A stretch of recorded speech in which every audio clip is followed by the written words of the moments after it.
రూపాయలకు అమ్ముకోవడం ఏంటి రైతు? అదే కదా మరి. నేను ఇంతకు ముందు కూడా చెప్పాను, సరే దాని పేరు ఏమంటారు, రేషన్ వెహికల్స్ తీసేసాను. అదేదో ఈ కూరగాయల వెహికల్స్ కింద ప్రభుత్వమే పెట్టించండి అబ్బా, మీరు పెట్రోల్ పోయండి దానికి, అంత పెట్రోల్ పోసేసి వాళ్ళని అక్కడి నుంచి తెచ్చుకుని తలకు ఒక 25,000 ఇవ్వండి, 10,000 ఇవ్వండి. పోనీ అదేదో ముద్రా రుణాలు ఉన్నాయి కదా, 10,000 25,000 ఇచ్చి మీరు లారీలతో పట్టరండి. ఇప్పుడు టమోటా అక్కడ ఉంది 5 రూపాయలు అన్నారు, మీరు 15 రూపాయలు పెట్టుకోనండి, ఇక్కడ వీళ్ళకి ఇవ్వండి 20 రూపాయలకి ఇవ్వండి, మీరు వెళ్ళి అమ్మండాయా అనండి. పెట్రోల్ పోయండి వీళ్ళకి, పెట్రోల్ పోసినప్పుడు వీళ్ళకి లాస్ ఏం లేదు కదా, వీళ్ళు 25 రూపాయలకి అమ్మమనండి, 5 రూపాయలు వీళ్ళకి మిగులుద్ది కదా, అక్కడ వాళ్ళకి మిగులుద్ది కదా. ఇక్కడ నా దగ్గర 30 రూపాయలు పెట్టి రిటైల్ వ్యాపారి తీసుకుంటున్నాడు కదా.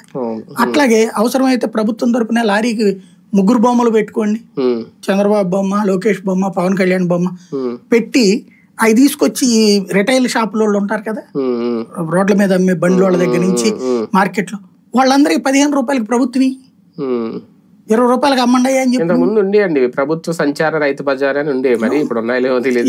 ఇలాగే మీరు అన్నట్టే వెహికల్స్ లో వచ్చి ప్రభుత్వం నేరుగా అమ్మేది. మరి హైదరాబాద్ లో కూడా ఉండే. ఇప్పటికీ హైదరాబాద్ లో కేసీఆర్ ఉన్నప్పుడు జరిగింది, మొన్న కూడా చూసా, రేవంత్ వచ్చాక కూడా జరిగింది. వారాంతపు సంతలు ఉంటాయి, ఇప్పుడు ఉన్నాయి అవి. హైదరాబాద్ లాంటి మహానగరం రైతులు నేరుగా వచ్చి ఏది ఒక ఏరియా